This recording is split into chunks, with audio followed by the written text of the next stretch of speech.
Muy buenas tardes, queridos colegas. En esta tarde vamos a realizar con lo que es el apoyo de capacitaciones en salud, todo lo que es referente al tema de mecanismos y atención del parto vaginal. Nuevamente los acompaño en esta nueva oportunidad. Me presento ante ustedes, les saluda la obstetra Luz Fabiola Garnique Quirós, ¿no? Soy obstetra especialista en todo lo que es referente a alto riesgo obstétrico o emergencias obstétricas. Vamos a iniciar la ponencia del día de hoy acerca todo lo que es referente al tema de atención de parto vaginal, en lo que es referente a los mecanismos de atención de parto, los periodos del parto, las fases que nosotros conocemos que se desencadenan durante un trabajo de parto eutóxico, no un parto de trabajo normal. Para poder iniciar la charla o la clase del día de hoy, me gustaría presentarles un video antes de poder iniciar con la parte teórica. A ver, un momento, por favor.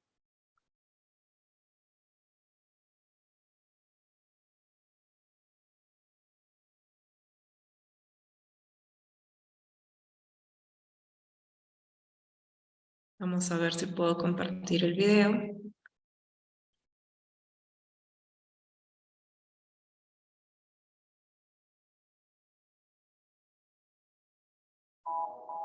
Durante un parto vaginal.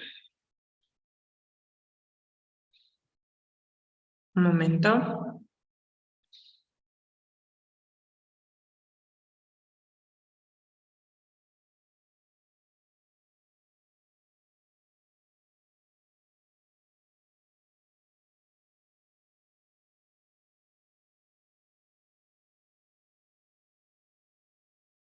Ya.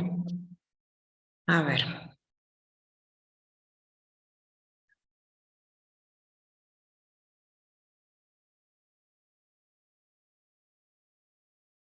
¿Qué pasó?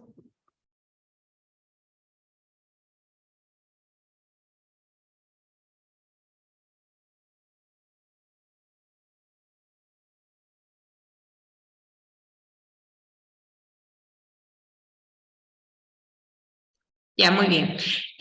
¿Logran ver el video? ¿Se logra visualizar? Voy a agrandarlo. Ya.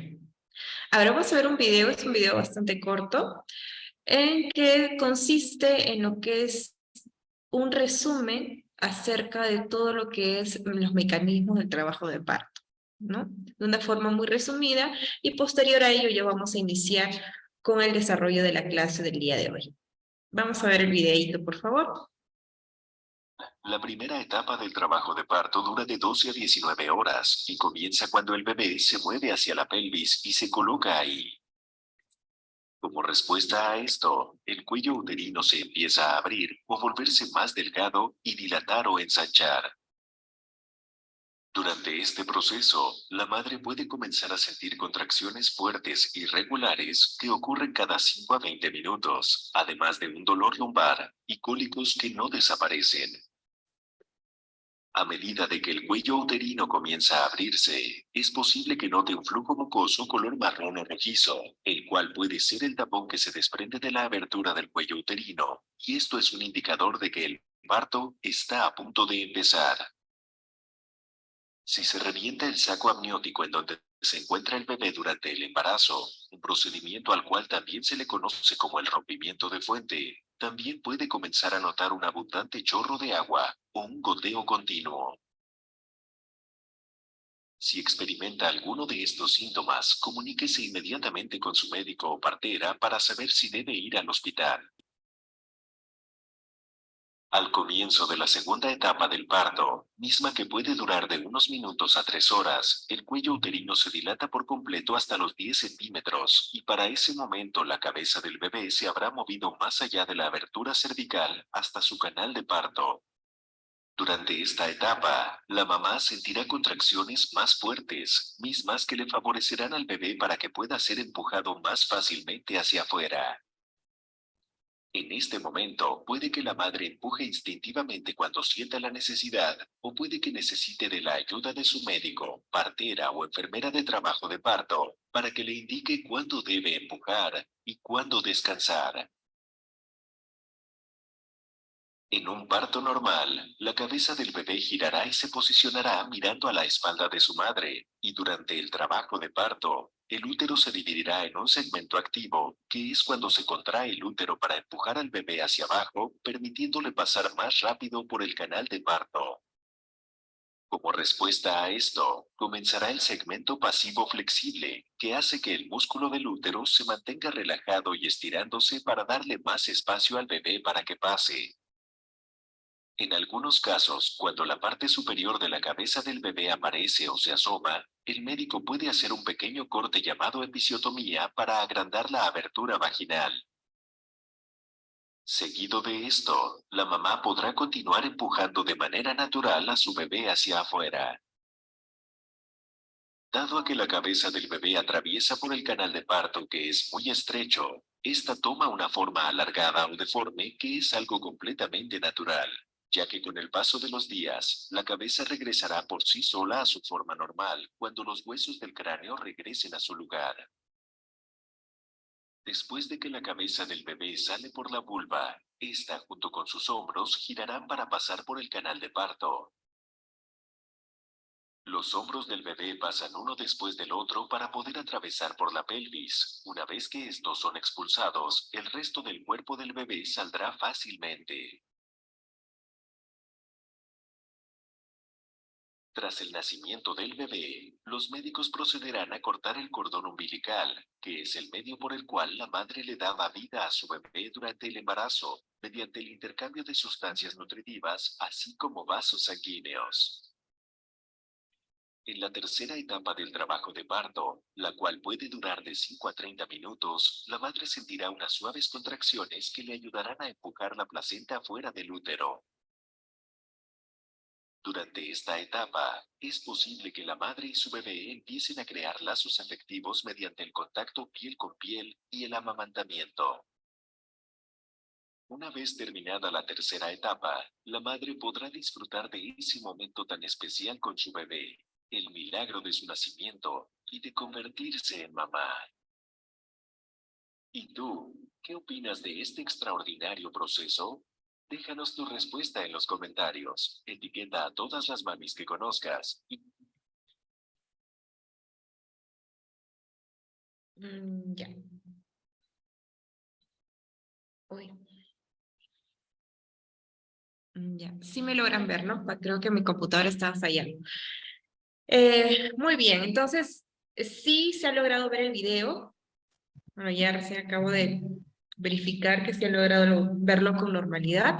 Vamos a compartir la clase del día de hoy en el Zoom.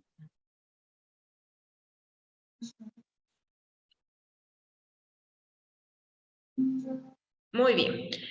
Muy bien, queridos colegas, nuevamente les saludo. Buenas tardes, tengan todos los presentes, ¿no? Como mencioné hace unos minutos, en esta oportunidad, el día de hoy, 18 de enero, vamos a realizar lo que es el tema de mecanismo y atención de un parto vaginal, el cual lo estaríamos también continuando, ¿no? El día 20 de enero. Este tema va a ser distribuido en dos ponencias, una que se va a dar el día de hoy hasta las 6 de la tarde y la otra va a ser el día 20 de enero en el mismo horario. Me presento nuevamente, soy la obstetra Luz Fabiola Garnique Quirós, especialista en todo lo referente a lo que es alto riesgo obstétrico. Y bueno, quería empezar la charla brindándoles una fuente de enseñanza, que es este pequeño video, ¿no? Donde nos resumen prácticamente todo lo que vamos a ver en estas casi 2 horas.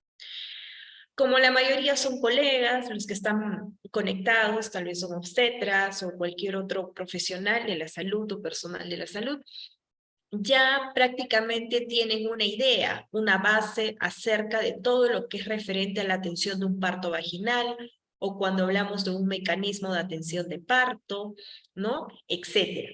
Ya que es algo como la rutina del día a día, ¿no? Más aún si tal vez alguno de nosotros trabaja en un hospital de segundo o tercer nivel o en un centro materno infantil, donde eso es algo que básicamente se ve con bastante frecuencia, ¿no? Que es la atención del parto. Como bien sabemos, todo parto eutóxico, ¿no? Que sin complicaciones es lo que vemos nosotros como personal de obstetricia. Un parto con complicaciones, un parto dificultoso, ya prácticamente pasa a ser atendido y manejado por el especialista que vendría a ser el ginecólogo, ¿no? Entonces, todo lo que es referente al parto, a la atención del parto de nuestras gestantes, tenemos que tener un control estricto de la atención. No solamente en el momento del parto, sino también conocer nosotros como personal de salud todo lo referente al funcionamiento, a la parte fisiológica, al mecanismo que tiene todo el desarrollo del trabajo de parto. Si bien es cierto, ustedes saben que el trabajo de parto de una gestante hay bastante diferencia en lo que es el tiempo o la cantidad de horas que transcurre, ¿no? Básicamente, sobre todo si habláramos de una primeriza o de una multípara o una gran multípara, la diferencia en que desencadenan y desarrollan el trabajo de parto es bastante diferente. Si hablamos de una primeriza, sabemos que va a tomar más horas para que esa paciente pueda llegar a completar sus 10 centímetros de dilatación. Y si hablamos de una multípara, obviamente va a ser el tiempo de menor duración que una primigesta. Nosotros también a la vez conocemos cómo tenemos que evaluar, cómo tenemos que tener este monitoreo estricto de nuestras pacientes. Toda paciente que es ingresada al servicio de emergencia o de hospitalización de cualquier establecimiento de salud, tiene que tener un control estricto, ya sea de funciones vitales, ya sea un control obstétrico para monitorizar lo que es referente a la dinámica uterina de mi paciente, si mi paciente está con dilatación, cómo va progresando su dilatación, el descenso del feto, etcétera, ¿no? Y todo esto lo vamos a acompañar a través del registro y llenado de la historia clínica, en donde utilizamos un documento o una herramienta bastante fundamental que es el partograma, ¿no? El partograma, como bien sabemos, se apertura cuando la gestante está en una dilatación de 4 centímetros, ¿no? Y empezamos a aperturar el partograma, ¿no? Donde vamos a colocar cómo va progresando esa dilatación, si está dentro de la curva de acción, la curva de alerta, ¿no? Para saber si ese parto, si ese trabajo de parto se está desarrollando fisiológicamente o está haciendo ese parto una distocia. Asimismo, registramos lo que es la parte de la frecuencia cardíaca fetal, cómo van los latidos del feto, ¿no? Si es un feto que está haciendo latidos dentro de lo normal, que es entre 120 a 160 latidos por minuto, o es un feto que me está haciendo bradicardia o taquicardia, ¿no? Y también lo que vemos en el partograma es referente a lo que es la pérdida de líquido, ¿no? Si esa paciente ingresó con las membranas rotas, las membranas íntegras, y si fueran rotas, ¿qué características tiene ese líquido amniótico? Si es un líquido amniótico claro, es un líquido amniótico meconial, sanguinolento, etcétera, ¿no? Entonces, todo ese tipo de parámetros nosotros lo registramos en el partograma cuando nuestros pacientes inician su dilatación o ingresan a lo que es una fase activa de 4 centímetros, que es justamente parte de la elaboración de la historia clínica. ¿Qué más? ¿Qué más nosotros vemos en este tema como obstetras? Vemos también la parte de cuáles son las etapas del parto o los periodos del parto. Hablamos del periodo de dilatación, ¿no? ¿Cuánto dura un periodo de dilatación en una primeriza, en una multigesta? El descenso de la presentación. Asimismo, tenemos que tener una buena evaluación obstétrica, realizar una buena anamnesis a nuestro paciente, una adecuada pelvimetría a la paciente, sobre todo en las que son primerizas, ¿no? Que es la que generalmente realizamos la pelvimetría, para poder comparar las medidas de la pelvis de esa paciente con la biometría fetal del feto, ¿no? Valga decir, ¿no? Que generalmente se determina ya sea por ecografía o también por las medidas que tiene anatómicamente, ¿no? Y saber de esta manera si ese feto va a ser compatible y va a poder pasar por el canal vaginal sin presentar ninguna complicación o algún enclavamiento de hombros o algún tipo de distocia de presentación que se pueda presentar, no permitiendo a que esa paciente pueda dar un parto vaginal, ¿verdad? Entonces, cuán importante, colegas, es hacer una buena anamnesis a nuestras pacientes para poder determinar toda la parte obstétrica, ya sea su fecha última de menstruación, si es confiable, si tiene ecografías esa paciente, sus exámenes de laboratorio, cuánto mide la altura uterina, es algo también muy importante que justamente está relacionado a este tema, porque si nosotros vemos que esa paciente tiene una altura uterina eh, que no es compatible o no está relacionada con la edad gestacional o es mayor que la edad gestacional, esa paciente posiblemente no te va a dar un parto normal, un parto fisiológico, porque tal vez este bebé puede ser que sea macrosómico, o puede ser que sea un gemelar, o que sea un polidramnio. Son tantos factores que generalmente conllevan a que una altura uterina esté incrementada. Entonces, ¿cuán importante es saber medir la altura uterina? Como bien sabemos, es desde la sínfisis del pubis hasta el fondo uterino, ¿no? Asimismo, calcular la perimetría, saber las medidas de los diámetros de la pelvis. Como bien sabemos, la pelvis tiene diferentes tipos, ya sea la pelvis ginecoide, que es la pelvis adecuada, ¿no? O la recomendada para que una paciente dé un parto vaginal, la pelvis platipeloide, tal como indica su mismo nombre, ¿no? Su misma terminología, tiene como forma de plato. La pelvis androide, que es una pelvis que no es compatible para un parto vaginal, y la pelvis antropoide, ¿no? Entonces, las que generalmente una paciente puede dar un parto normal es la pelvis ginecoide y la pelvis antropoide, perdón. ¿Ya? Entonces, las otras dos no son compatibles para que una paciente pueda dar a luz un parto normal. Ahora, hay que saber eso básicamente, cuáles son los diámetros. Como bien sabemos, la pelvis está dividida en 3 segmentos: el estrecho superior, el estrecho medio y el estrecho inferior. Y en cada estrecho nosotros tenemos diferentes medidas de los conjugados, ¿no? ¿Cuál es el conjugado más importante en lo que es referente a la perimetría? El conjugado obstétrico. El conjugado obstétrico, el que nos va a permitir si ese bebé va a poder pasar por el canal vaginal. Cuán importante es saber eso, asimismo como para poder tener el conocimiento de poder brindar una atención de parto vaginal, ¿no?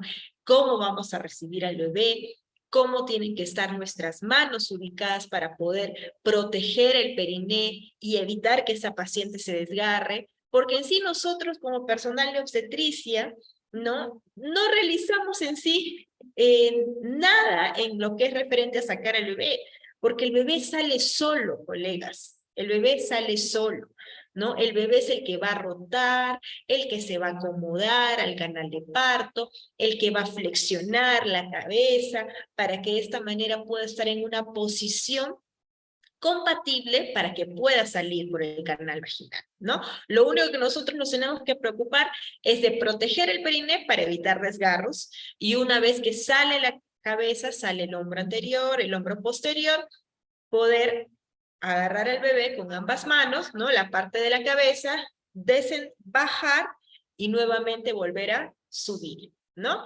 Para que de esta manera salga el cuerpo del bebé de una forma bastante fisiológica, normal y sencilla, ¿no? Entonces, eso es lo normal, como se dice, lo que vemos. Pero, ¿qué pasaría si, por ejemplo, el bebé está saliendo y el diámetro, que es el de los hombros, que es el diámetro diacromial, se queda estancado, es un enclavamiento de hombros en pleno periodo expulsivo? ¿Qué hacemos?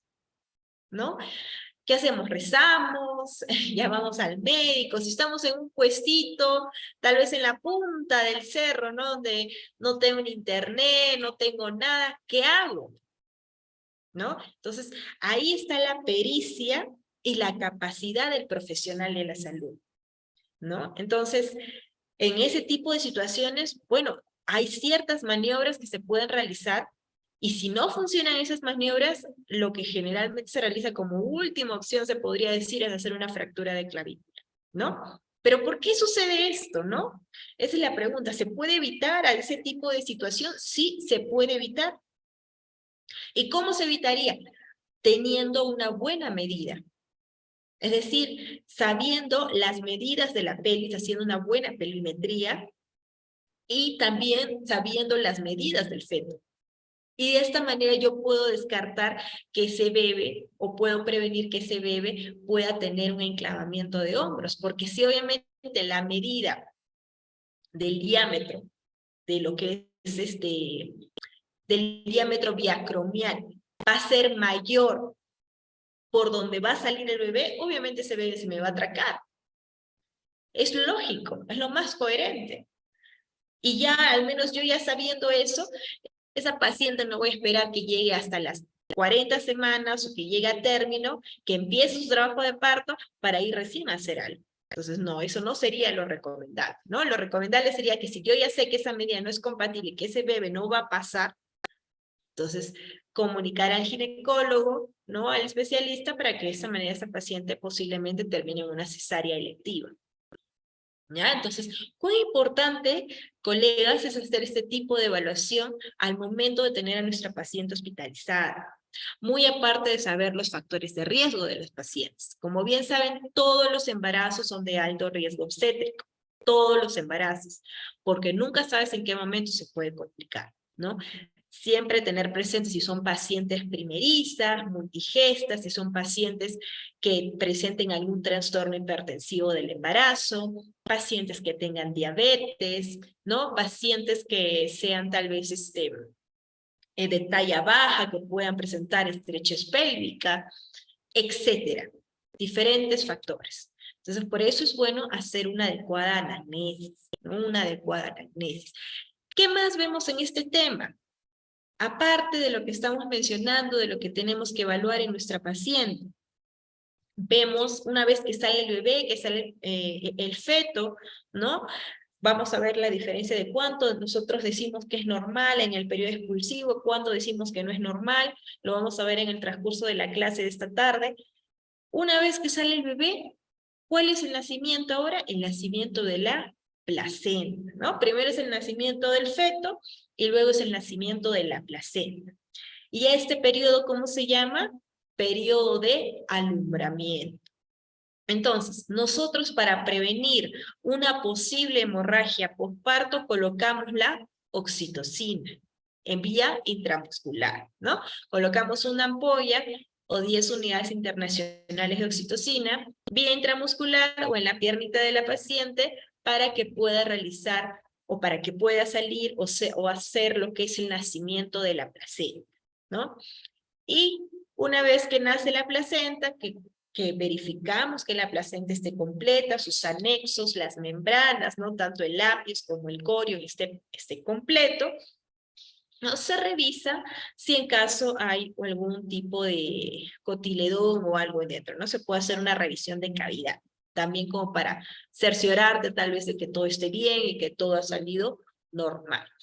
Y si en caso esa paciente se ha desgarrado, bueno, se tendría que realizar la sutura o la reparación del desgarro, dependiendo de qué grado haya sido el desgarro que hayas presentado, o si le has realizado una episiotomía a tu paciente, ya sea porque era una paciente que tal vez no colaboraba, o que tenía un periné pequeño, ¿no? O que la cabeza tal vez era muy grande, etcétera, ¿no? También hacer la reparación de la episiotomía, que vendría a ser la episiorrafia, ¿sí?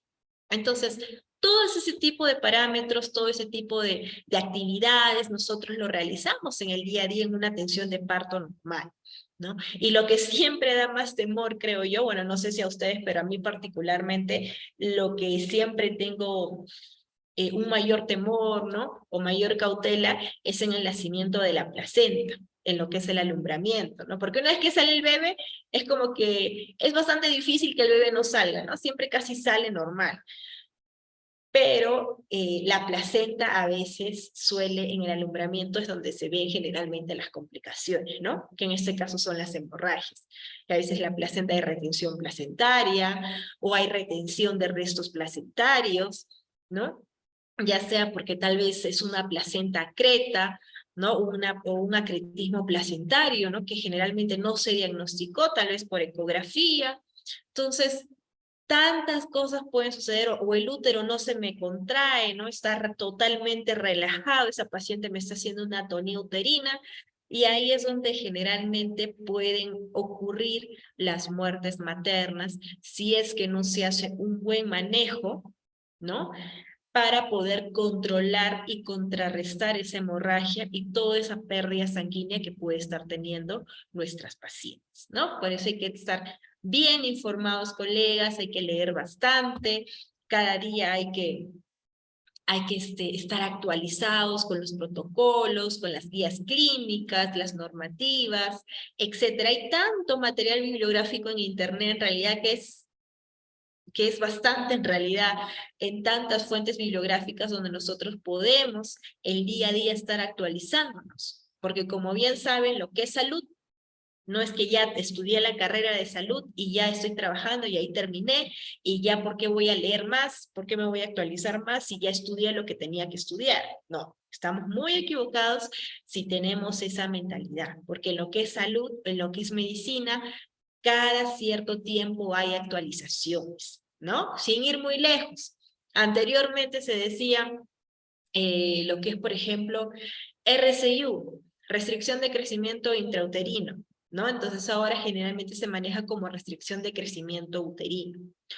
O también otro ejemplo, antes decíamos a todas las mujeres gestantes que tenían más de 35 años, mujeres añosas, ¿no? Mujeres añosas, ahora ya, no digo ahora, porque eso ya ha salido un tiempo regular, se dice edad materna avanzada a toda gestante que sea mayor de 35 años de edad, ¿no? Entonces, esos términos, por ejemplo, que son tan sencillos, ¿no? Son actualizaciones de las guías, de las normas, de los protocolos, que tenemos que estar al pendiente para poder saber cómo manejar a nuestros pacientes, qué tratamiento darles, qué exámenes realizarlos, qué maniobras, qué técnicas realizar para poder evitar complicaciones, y así de esta manera poder disminuir la posibilidad de que mi paciente pueda presentar una complicación mayor o peor aún, una muerte materna, ¿no?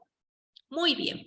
Entonces, queridos colegas, eso es básicamente lo que vamos a ver entre el día de hoy y el día 20. Todo lo referente a la parte fisiológica, a la parte normal, que es lo que nosotros vemos como personal de obstetricia. Ya si queda un poco de tiempo, tal vez en la clase del día 20, podemos también hablar acerca de todo lo que es referente a lo anormal, ¿no? A lo patológico, a lo vistoso, como se dice.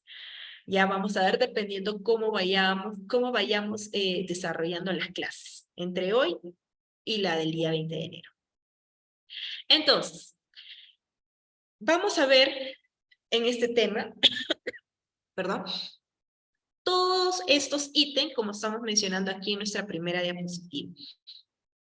Vamos a ver cuándo decimos nosotros que es un parto eutóxico, cuándo es un parto distóxico, los componentes del trabajo de parto, cuáles son, qué es la estática fetal, a qué nos referimos con estática fetal, con actitud fetal, posición fetal. Vamos a hacer un pequeño recordatorio acerca de lo que son las maniobras de Leopold, lo que nos enseñaron en la universidad, en las prácticas, en el internado, etcétera, que a veces tal vez uno que otro por ahí tal vez se ha olvidado. El canal de parto, vamos a hablar de la pelvimetría, el mecanismo de parto, ¿no? ¿Cómo es el mecanismo de parto? No sé si se acuerdan del ADRERE, ¿no? Que son las siglas de todos los movimientos cardinales que hace el feto para poder ser expulsado, ¿no? El asinclitismo, ¿no? Que es la parte distóxica o la parte patológica en el trabajo de parto del bebé, y el sinclitismo, que es la parte normal, ¿no? Eso vamos a ver a mayor detalle en el transcurso del día de hoy. Asimismo, vamos a hablar de las contracciones uterinas. ¿Qué es lo que evaluamos en una dinámica uterina? ¿Qué es lo normal? ¿Qué es lo anormal? Para poder saber cuándo es normal, cuándo es anormal, vamos a mencionar lo que es referente a las contracciones de Braxton Hicks, ¿no? Las contracciones fisiológicas que muchas mamás a veces en los controles prenatales dicen, no, usted se me pone durita la barriga, ¿no? Un ratito, unos minutos o unos segundos, ¿no? Y de ahí me pasa, ¿no? Y de ahí pasa un cierto tiempo y otra vez se me pone durita la barriga como piedra, ¿no? Generalmente esas son las características que a veces nuestras pacientes nos dicen en sus atenciones prenatales. Entonces, eso generalmente las contracciones de Braxton Hicks ocurren en el tercer trimestre de gestación.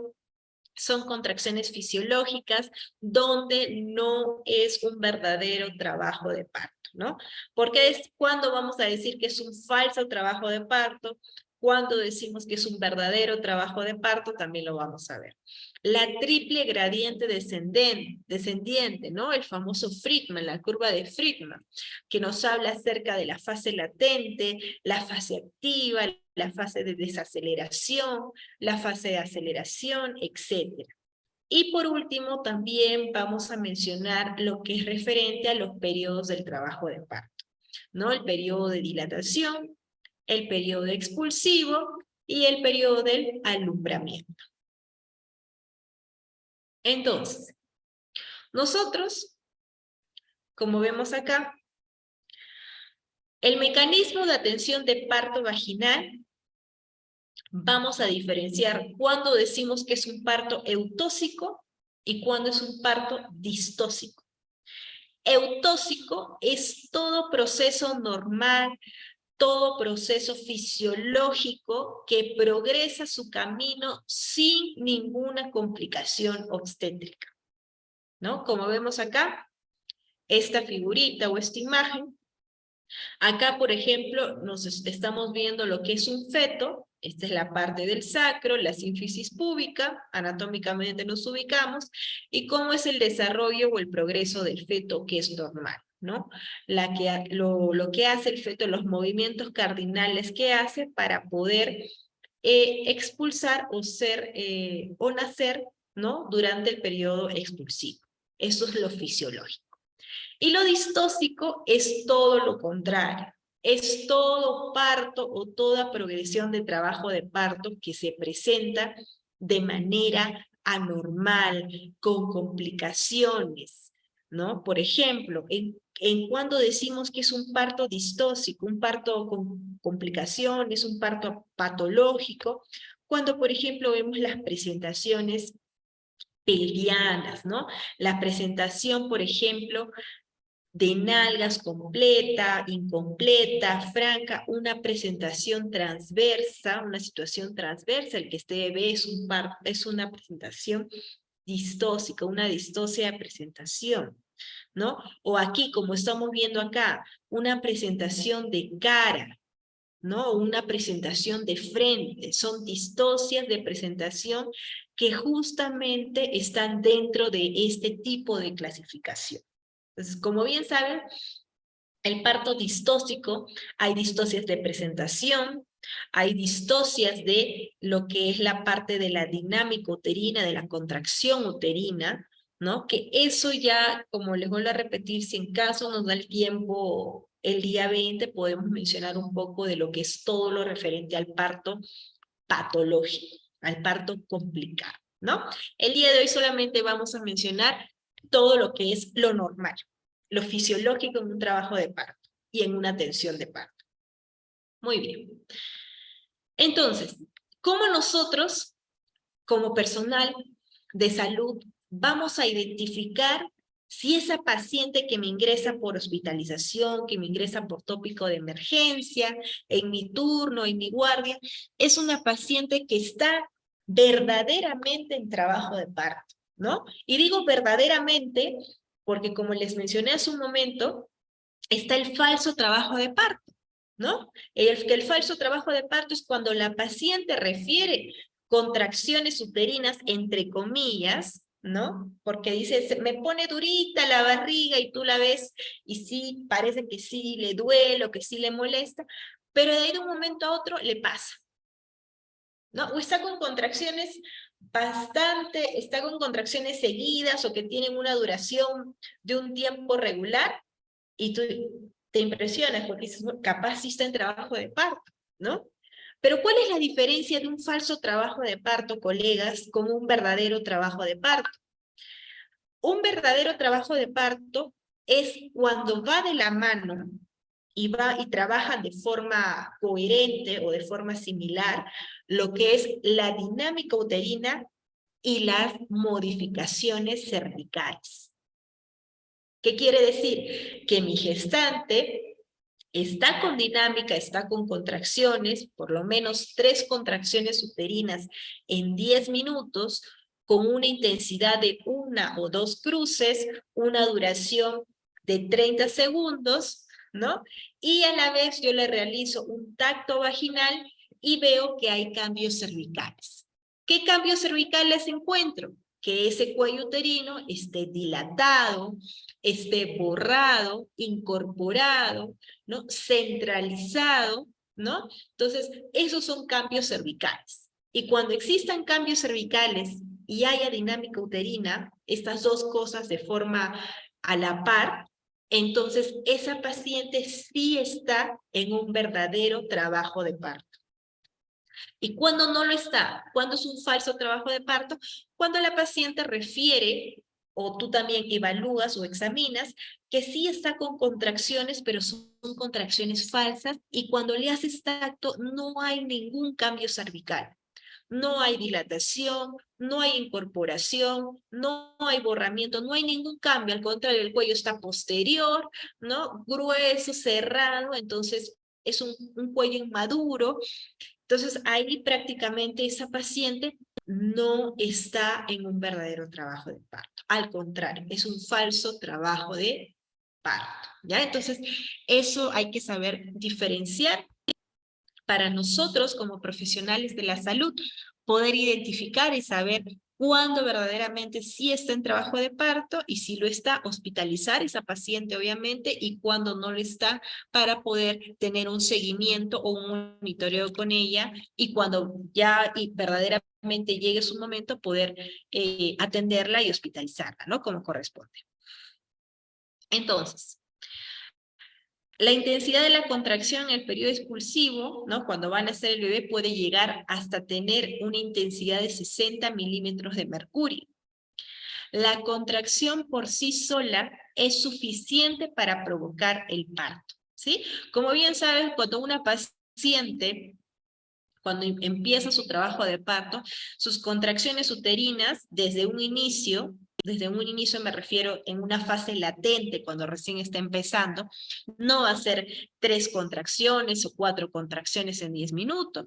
A lo mucho será 2 contracciones con una duración menos de 30 segundos, una intensidad de 1 cruz, ¿no? Y conforme va progresando su trabajo de parto, va avanzando en el transcurso de las horas, ya las contracciones se van intensificando, tienen mayor duración, mayor intensidad, mayor frecuencia, ¿no? Entonces, cuando uno ya prácticamente ya la gestante está llegando ya a completar los 10 centímetros de dilatación, ya hasta las contracciones pueden llegar hasta ser 5 contracciones en 10 minutos y puede durar hasta más de 30 segundos, ¿no? Entonces, por eso, como dice acá, ¿no? La contracción por sí sola es suficiente para poder provocar el parto de una mujer embarazada. La contracción de los músculos abdominales y el descenso del diafragma al momento del pujar hacen posible el parto. Como bien sabemos, todo tipo de contracción uterina van a ser dolorosas, ¿no? No, hasta el momento que yo sepa, ninguna contracción uterina no es dolorosa. Todas son dolorosas. Conforme vas avanzando, más dolorosa es, ¿no? Eso va a depender bastante del manejo del dolor que tiene la paciente, ¿no? Porque hay pacientes que ya tienen hijos, algunas son primerizas, ¿eh? Y se sorprende, porque generalmente nosotros tenemos la mentalidad o la experiencia que dice, ay, ya es primeriza, no, va a estar gritando, va a estar llorando, se va a estar quejando porque no sabe respirar, no sabe cómo empujar, ¿no? Entonces el dolor va a ser 3, 4 veces peor, ¿no? Va a estar más adolorida que una que ya tiene hijos y sabe, tal vez sabe cómo respirar, sabe cómo manejar su dolor, ¿no? Es lo que generalmente pensamos que es por la misma experiencia que tenemos en este campo de la obstetricia, ¿no? Sin embargo, aunque no lo crean, hay excepciones, porque ha habido situaciones en que a veces las primerizas han sabido cómo manejar su propio dolor, han sabido cómo manejar esas contracciones uterinas, cómo manejar la respiración y cómo pujar.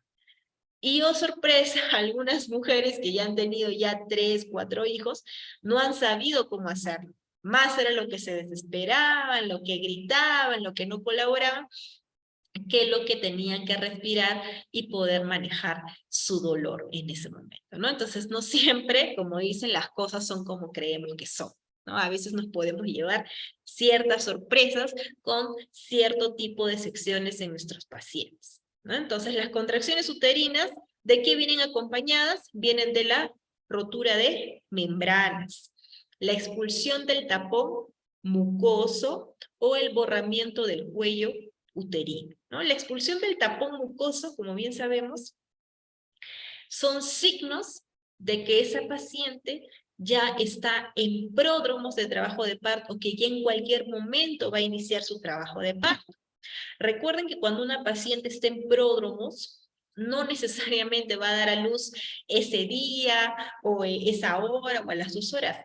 Los pródromos de trabajo de parto pueden tomar horas o hasta días para que una paciente recién empiece a dilatar verdaderamente, ¿no? Pero sí es una de las primeras características o las primeras señales de que una mujer ya en cualquier momento ya va a dar a luz o ya va a empezar a presentar cambios cervicales en el cuello uterino. ¿Cuáles son los componentes del trabajo de parto? Tenemos 3 tipos de componentes, como vemos acá.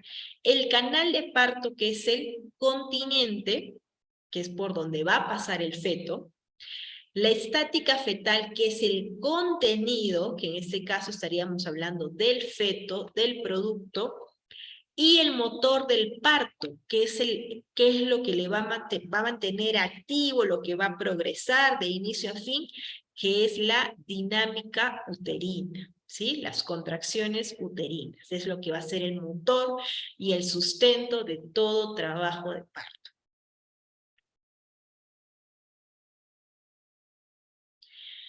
Vamos a empezar hablando acerca de la estática fetal. La estática fetal, aquí como lo he plasmado en este cuadrito, se trata acerca de todo lo que es el contenido, perdón, ¿no? Como dijimos en la diapositiva anterior, el contenido es el feto o el producto, como quieran llamar. Dentro de la estática fetal vamos a evaluar la situación, que es la relación entre el eje longitudinal, como dice acá, el eje longitudinal de la madre y del feto. Esa es la situación. La presentación, ¿qué cosa va a evaluar? Es la parte fetal que va a estar en relación con la pelvis materna. Podemos tener una presentación cefálica, que es la más común, la más frecuente, y la presentación podálica o presentación pelviana, ¿sí? Y eso nosotros también lo identificamos mediante las maniobras de Oliopold, que también lo vamos a tocar en esta tarde del día de hoy. La posición es la orientación respecto a la pelvis, ya sea que el feto esté ubicado en la parte derecha o en la parte izquierda. ¿Y qué es lo que va a determinar la posición? La espalda, ¿no? Orientación de la presentación respecto a la pelvis materna. Entonces, el dorso del del feto es lo que va a determinar en qué posición está. Cuando nosotros realizamos las maniobras de Leopold, haciendo un pequeño recordatorio, nuestras manos, que es la segunda maniobra, vamos a evaluar lo que son los flancos maternos, ¿verdad? En los flancos maternos, lo que es la parte en donde encontramos la consistencia más dura, más compacta, más homogénea, es donde está la parte del dorso o la espalda del feto.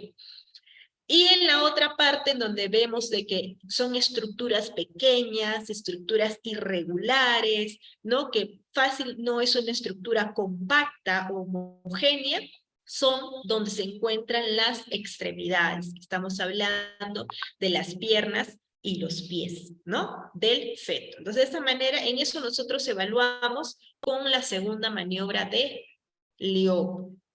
Y la actitud es la relación que se encuentra entre las partes, entre las diferentes partes fetales. A estos 4 parámetros, a la situación, a la presentación, posición y actitud, lo determinamos como estática fetal. Entonces, ¿cuál es la presentación más común que nosotros encontramos? La presentación cefálica, ¿verdad?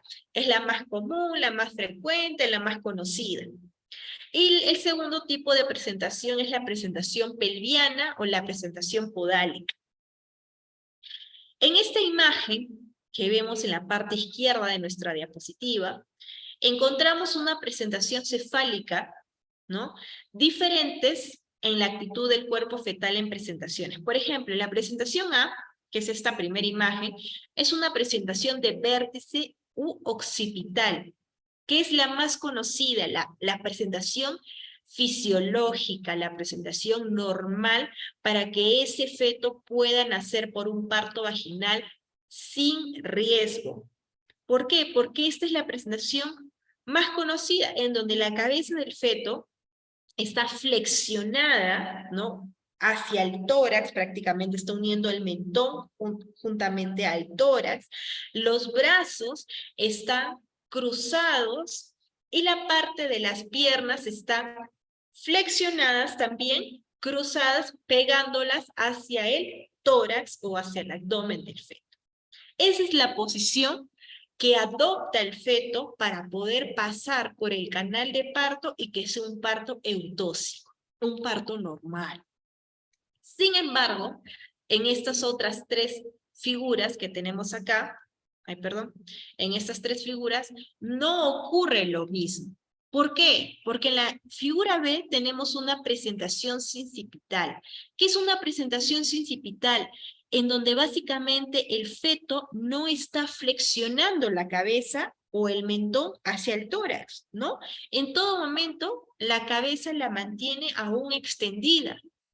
Entonces, ese feto, por ejemplo, no es posible que vaya a salir por un parto normal. La tercera imagen es una presentación de frente, en donde el feto muestra, ¿no?, a lo que es el periné, la parte de la frente, y no básicamente hace una flexión, que es como debería de hacer durante el mecanismo del parto. Y por último, la presentación de cara, que también es una presentación o es una distocia de presentación, que generalmente son estos 3 tipos de distocia de presentación que no llegan a culminar en un parto normal. Solo la primera, ¿sí? ¿Y qué encontramos aquí en esta imagen? Aquí vemos lo que es una presentación pelviana. Como bien sabemos, hay diferentes tipos de presentación pelviana. Está la de nalgas completa, está la de nalgas incompleta y está la de nalgas franca. Obstetra, ¿y cuál de las 3 puede dar un parto normal? Porque a veces sucede, ¿no? Lo ideal es que no suceda. Lo ideal es que si ese feto está en una presentación podálica, en una presentación pelviana, que ese parto termine por vía alta, por cesárea. Sin embargo, A veces, pues, puede suceder, ¿no? Casos excepcionales en donde está en una presentación pelviana el feto y mi paciente entra en trabajo de parto.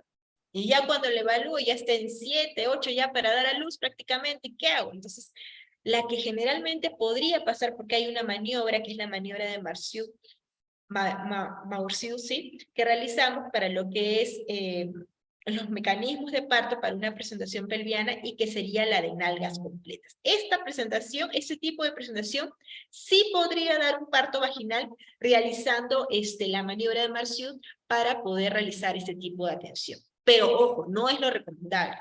No es lo recomendable porque puede haber un enclavamiento también, ¿no? Entonces, para prevenir todas estas posibles complicaciones, mejor la paciente que sea una cesárea, ¿ya?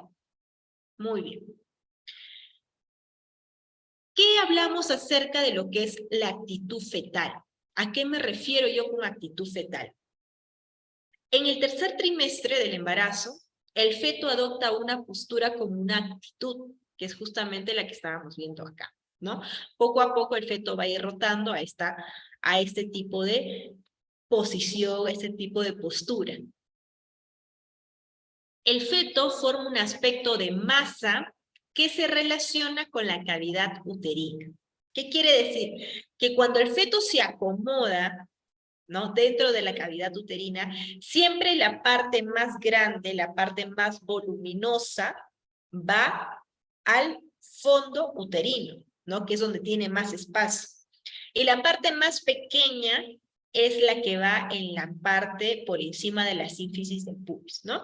¿Por qué creen que generalmente la situación más común en lo que es Leopold es la situación longitudinal? Y la presentación más común es la presentación cefálica, porque justamente el feto se acomoda o ubica su polo más grande, que en este caso sería el polo podálico, ¿no?, en la parte del fondo uterino. El feto se dobla para crear una espalda convexa y una cabeza flexionada, que es justamente lo que vemos acá. El mentón entra en contacto con el pecho, los muslos se flexionan sobre el abdomen y las piernas se doblan juntamente para hacerlas llegar hasta el tórax, ¿no?, que es la posición normal como hemos visto en la primera imagen. Y todo este proceso, toda esta rotación que realiza el feto es con la finalidad de poder adaptarse a la cavidad uterina de la paciente, de la mujer. Y aquí justamente vemos, ¿no?, la posición del bebé que está dentro de la estática fetal. Vemos que puede ser una posición ya sea derecha o una posición izquierda. ¿Y cómo me va a determinar si es izquierda o es derecha? Por tus maniobras de Leopold. ¿En qué parte o en qué lado, perdón, se encuentra el dorso fetal?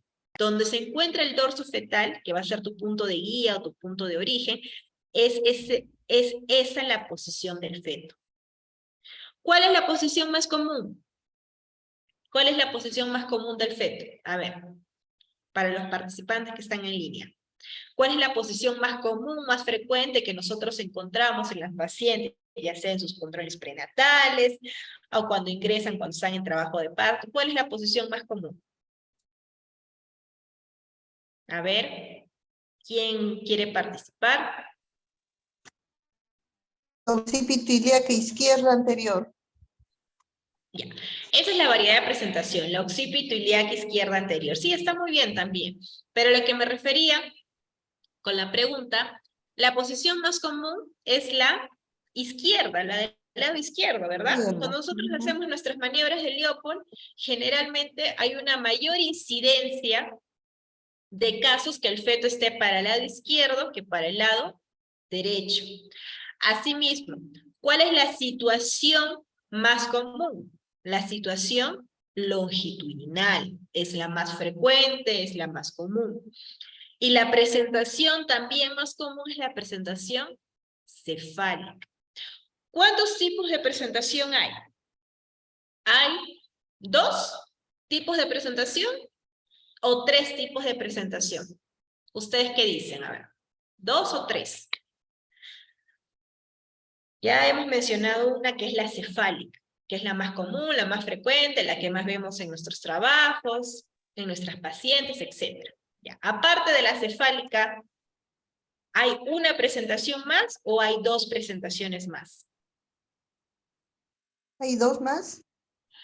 Hay 2 presentaciones más. A ver, acá me han puesto Marta López, dice 3.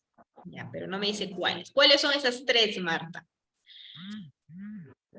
¿Cuáles son esas 3 presentaciones en el feto que nosotros encontramos cuando realizamos una evaluación? Cefálica, podálica y de hombro. Cefálica, podálica y de hombro. A ver, ¿alguna otra opinión? ¿Alguien más que quiera participar? Si no tiene su audio prendido, está malogrado, lo puede hacer por el chat, no hay ningún problema. Cefálica, podálica y de hombros, han dicho.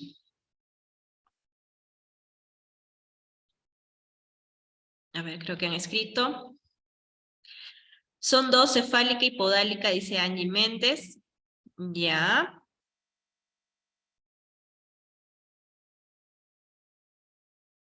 Ya, sí. Son 2 presentaciones, colegas. Presentación cefálica y presentación podálica, ¿no? Son las 2 presentaciones y de las 2 presentaciones, como les mencioné hace un momento, la más común es la cefálica o la fisiológica, como se dice, la presentación fisiológica de cabeza. Y la podálica o la pelviana es una presentación, vamos a llamarlo que no es algo que sea fisiológico normal, porque generalmente esos pacientes terminan en sala, ¿no? A menos que bueno, pues inicien su trabajo de parto y que ya no se pueda hacer nada y que ya la tengas que atender, ¿no? Y en lo que es referente a qué situación se encuentra el feto, tenemos una situación longitudinal o una situación, ¿cómo se llama la otra situación? Una es longitudinal y la otra es transversa, ¿no? Transversa o longitudinal. Posición izquierda y derecha. Entonces, pregunta, ¿cuál es el SPP? ¿Cuál es la situación, presentación y posición más frecuente?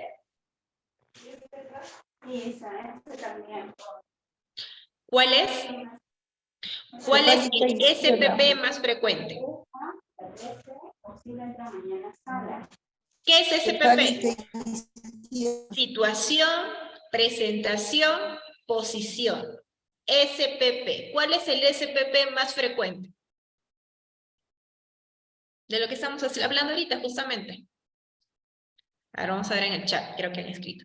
Longitudinal cefálico izquierdo, muy bien. Ese es el SPP más frecuente, el que más vemos, el fisiológico, el más común, ¿no?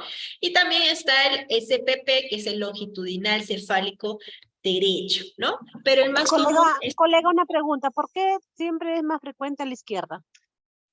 Bueno, generalmente el izquierdo es más frecuente porque de acuerdo a la anatomía o a la posición del feto, se podría decir que más cómodo, hay más espacio, se podría decir, en ese lado o en esa posición. Y la derecha no es tanto, y por eso generalmente cuando los fetos o cuando la posición, perdón, del feto está para el lado derecho, demora más en rotar el bebé. No sé si generalmente cuando han tenido una paciente que ha estado en trabajo de parto y ha estado en longitudinal cefálico derecho, su trabajo de parto ha sido más prolongado para que ese bebé rote en comparación con una posición izquierda. Cuando ya está izquierda, ya prácticamente el mecanismo de parto se acorta.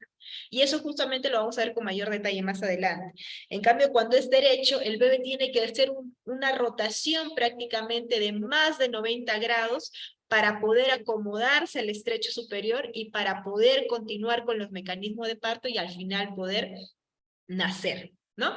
Pero eso ya lo vamos a ver con mayor detalle más adelante. Muy bien, entonces, como les estaba mencionando, el SPP más frecuente es el longitudinal cefálico izquierdo, ¿no? ¿Qué cosa vemos acá en esta imagen? Colegas, a ver, como dijo una colega al inicio, mencionó la occipito ilíaca izquierda anterior, que era también algo bastante común. Vamos a hacer, a ver, creo que aquí no, quiero ver si el Zoom me deja realizar. A ver, un ratito.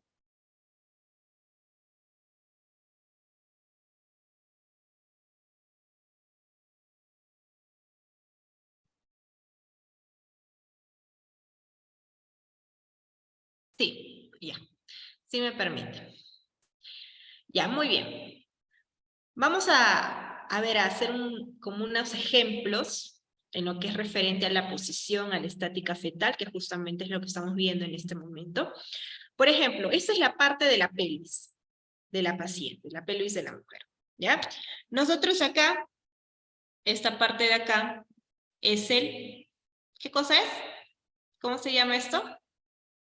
Es el sacro. No soy muy buena dibujando con el lápiz, bueno, voy a hacer mi mayor intento. Es el sacro. Y esta parte de aquí que estamos viendo, la parte de delante, es el pubis. ¿Sí? Ya, el pubis. Vamos a poner una P nomás, para no escribir todo. Ya. Entonces este es el sacro y este es el pubis. Esta es la cabeza fetal, ¿no? Y aquí, ¿cómo se llama esta sutura? Que es la que nosotros examinamos o tocamos cuando hacemos el tacto vaginal. ¿Cómo se llama esta sutura? Sutura sagital. ¿Ya? Sutura sagital. Vamos a poner Ay, sí que soy mala en esto. Sagital. Ya, nada más. ¿Ya? Y aquí nosotros vamos a encontrar las fontanelas, ¿no? Que mediante esto va a ser nuestro punto de referencia o nuestro punto guía para poder nosotros determinar en qué variedad de presentación se encuentra y en qué posición, si es izquierda o si es derecha. ¿Cuál dijimos que era la más común? La izquierda, ¿no? ¿Verdad? La occipito ilíaca izquierda anterior, que era la más común. Ahora, ¿cuál es la sutura más grande? ¿No? ¿Cómo se llama la sutura más grande? Se llama bregmática. Vamos a ponerle una B. Bregmática.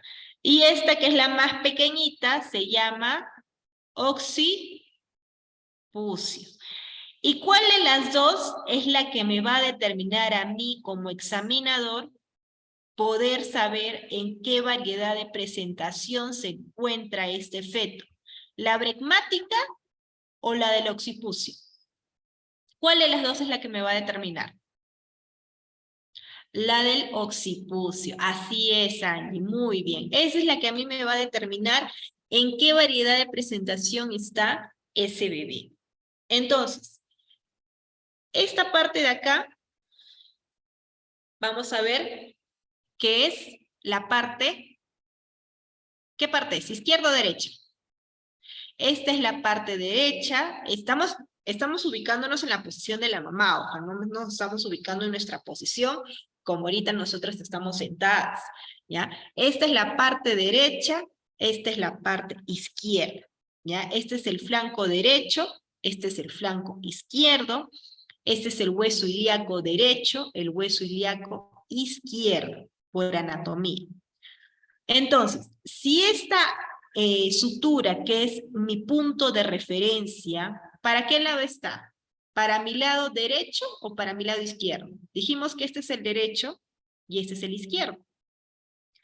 ¿Para qué lado está? Está para el lado derecho. Ajá, así es, para el lado derecho, ¿verdad? ¿Y está más cerca al pubis o está más cerca al sacro? Está más cerca al sacro. Está lejos del pubis y está más cerca al sacro. Entonces sería occipito ilíaca ilíaca, porque se acerca al hueso ilíaco, derecha, porque acá está la derecha, esta es la izquierda, anterior o posterior.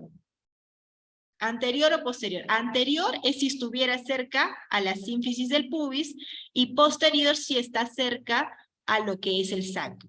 Como en este caso está más cerca al sacro, la sutura del occipucio sería occipito ilíaca izquierda posterior. ¿No? Occipito ilíaca derecha, perdón, posterior. ¿Sí? ¿Y qué pasa si estuviera acá, por ejemplo? Si cambiamos, vamos a poner que acá está la cabecita y que acá está la sutura sagital y por acá está lo que es el occipucio. Más o menos por acá. Ya, vamos a imaginarnos que está por acá. Ya no está acá, sino está acá, para acá. Entonces, ¿acá cómo sería la variedad de presentación? Sería occipito, a ver, me ha escrito en el chat, creo. Ya, posterior también sería occipito posterior izquierda, ¿verdad? Porque derecha está acá, occipito posterior izquierda. ¿Correcto? Y si la sutura estuviera por acá, la chiquita, la que es la del occipucio, sería occipito anterior, ya no sería posterior, porque está cerca la sínfisis del pubis, anterior izquierda. Y si está por acá nuestro punto de referencia sería occipito anterior derecho. ¿Sí? Muy bien. Entonces, esta sería básicamente la variedad de presentación. Ahora, otro ejemplo, en esta segunda figura de acá. ¿Cómo está la cabeza del feto? Ya no vemos que está de forma equidistante, no está así. Vemos que está en una forma ya media transversa, ¿verdad? Entonces, ¿cómo sería acá? Primero igual, ubicamos nuestro punto. Ay, no sé cómo se borra. Ya bueno. Ubicamos nuestra sutura. Acá está el occipucio, que es la más pequeña, esta de acá, y esta es la más grande, que es la bregmática, como habíamos mencionado. Entonces, ¿cuál es la que me va a guiar? ¿Cuál es la que va a dar mi punto de referencia? Esta de aquí, ¿correcto? Entonces, hablamos acá. Esta es la fosa ilíaca izquierda, la fosa ilíaca derecha. Entonces, la fosa ilíaca derecha está para el lado derecho o izquierdo. Está para mi lado derecho, para mi fosa ilíaca derecha. ¿Cómo sería entonces? Sería occipito transversa, porque está transversa derecha. Si acá estuviera mi punto de referencia, en esta parte de acá, sería occipito transversa también, izquierda. ¿Sí? Entonces, eso por ejemplo, está bien. Eso por ejemplo, muy bien Marta, está bien. Es cuando está la sutura sagital, está en forma está ubicada de forma transversal, como estamos viendo en esta segunda imagen. ¿Sí? Entonces, de esta manera, nosotros vamos a ver las variedades de presentación. Y observa, ¿cuál de estas dos imágenes o cuál de estas dos figuras que estamos viendo es la que es normal? La que es fisiológica, la que puede pasar el bebé sin riesgo, sin complicación durante el canal de parto. Esta de acá. La occipito ilíaca izquierda anterior, ¿no? Un occipito transversa, obviamente si se mantiene así hasta el momento del parto, eso es algo que no es normal, ¿no? Porque bien sabemos, conforme va a ir rotando el feto, se va a ir acomodando a la variedad de presentación que es. Pero si en caso no lo hace, que se detiene en esta presentación que puede suceder, entonces ya estaríamos hablando de algo distóxico, de una distosia de presentación. Muy bien, entonces vamos a salir de acá. Ya. A ver. ¿Cómo paso a la siguiente diapositiva? A ver un ratito.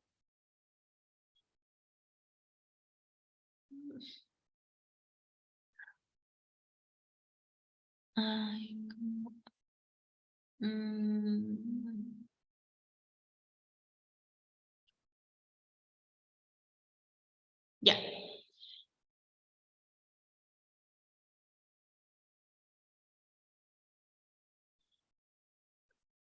Creo que se anotó en todas las diapositivas el gráfico que hice. Bueno, ya no importa. Entonces, vimos anteriormente lo que es la parte de la variedad de la posición, ¿no? Y acá también hay un tercer ejemplo, ya hemos visto un ejemplo, dos ejemplos, acá también hay un tercer ejemplo, que también aún estamos en lo que es la parte de la estática fetal, en la presentación de vértice o presentación de occipucio, que es prácticamente lo mismo, ¿no? Y aquí, en esta variedad de presentación, ¿cómo está? Está en un occipito anterior derecha, ¿no? Porque el punto de referencia, ¿cuál es? Este de aquí, ¿no? En nuestro punto de referencia, indicamos que esta era la fosa ilíaca derecha, entonces sería para la parte derecha, y está cerca la sínfisis del pubis, entonces por eso sería un occipito anterior derecha. Bueno, eso ya creo que ha quedado bastante claro. Igual vamos a ver más ejemplos más adelante si en caso alguien no logró entender. Acá tenemos más ejemplos de la parte de la estática. Acá vemos, por ejemplo, distocias de presentación. ¿Qué distosia de presentación vemos acá? La presentación de cara, ¿no? La presentación de frente.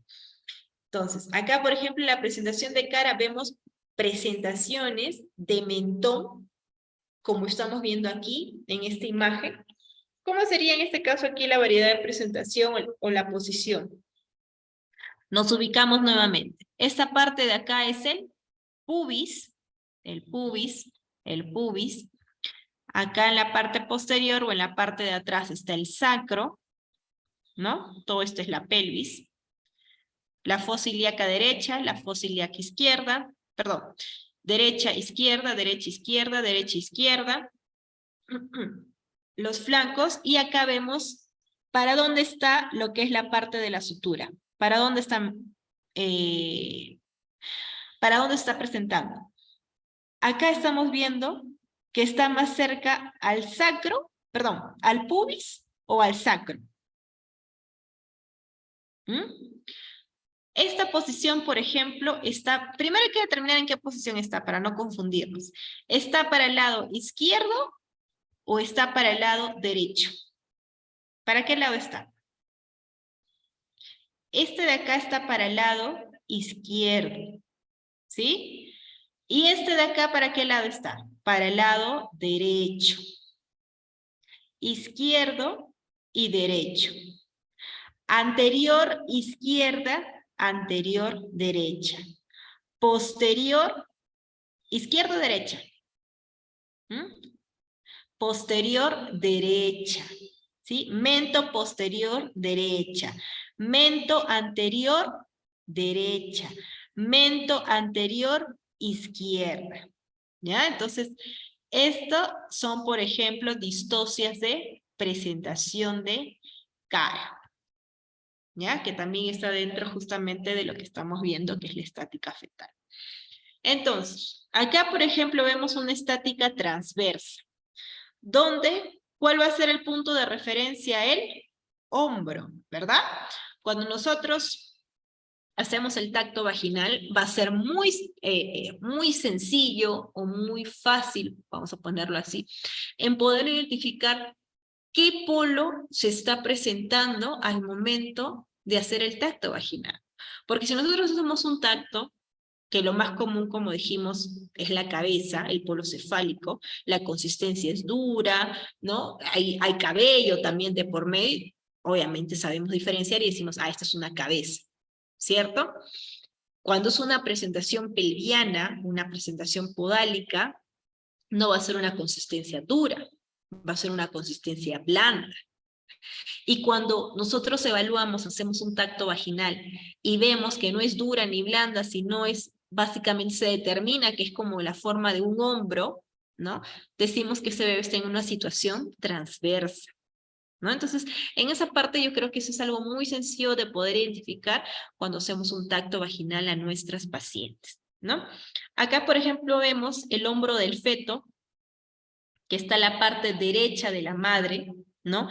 Y la espalda está en posición posterior, ¿no? Posición posterior, ¿por qué? Porque está cerca al sacro. Anterior, recuerden que es cerca al pubis. Muy bien, seguimos avanzando. Ay, no sé cómo borrar esto. Bueno, ya, que quede ahí. Entonces, ya hemos visto La primera parte, primero vimos en la primera diapositiva, haciendo así un resumen muy rápido, cómo nosotros identificamos que una paciente está en un verdadero trabajo de parto. Cómo diferenciar un trabajo de parto verdadero y un trabajo de parto falso. Asimismo, hemos visto acerca de todo lo que es referente a la estática fetal. ¿Qué es lo que vemos acá? La situación, la presentación, la posición y la actitud fetal. Que eso muchas veces está relacionado con la parte de la evaluación obstétrica que nosotros realizamos, que son las maniobras de Leopold, que justamente lo vamos a ver acá. Asimismo, hemos visto la parte de la posición fisiológica y la posición distóxica en un feto. ¿Cuáles son? La posición fisiológica, la normal, es la posición longitudinal cefálico, ¿no? Que es la más común, en donde el feto generalmente adopta una posición de flexión para poder salir por el canal de parto.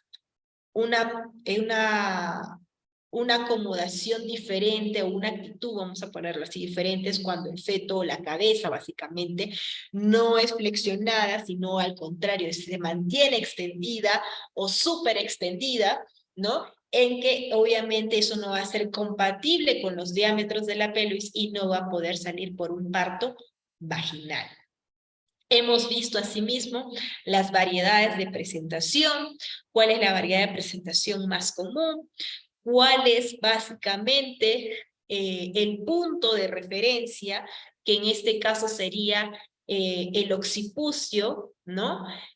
Para que nos pueda determinar en qué posición está el feto y en qué variedad de presentación está. Muy bien, hasta ahí hemos avanzado. Ahora, vamos a ver, como mencionamos también al inicio, que es parte del temario, las maniobras de Leopold. ¿Quién fue Leopold? Fue alguien que describió justamente este tipo de maniobras en el año 1894. Tenemos 4 maniobras de Leopold. ¿Qué es lo que nos evalúa la primera maniobra de Leopold? A ver, vamos a participar aquí.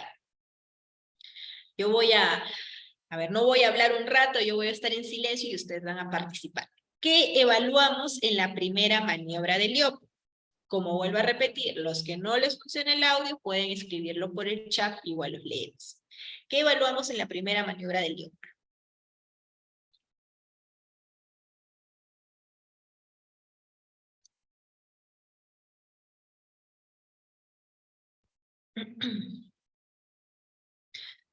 A ver, no tengan vergüenza, todos estamos aquí para aprender, o para equivocarnos también. ¿Qué evaluamos en la primera maniobra? A ver, ¿alguien ya escribió? Marta López Guamarí nos dice, evaluamos el fondo uterino, evaluamos la situación fetal, supongo. Ya, a ver, ¿quién más? Aparte de Marta, hay más de un participante conectado, así verá. Aparte de Marta, otra persona. Angie Méndez nos dice, evaluamos la situación fetal. Ya, a ver, ¿quién más? Aparte de Marta y Angie. ¿Qué evaluamos en las maniobras del Leopold? En la primera maniobra. El fondo, la situación, me han dicho.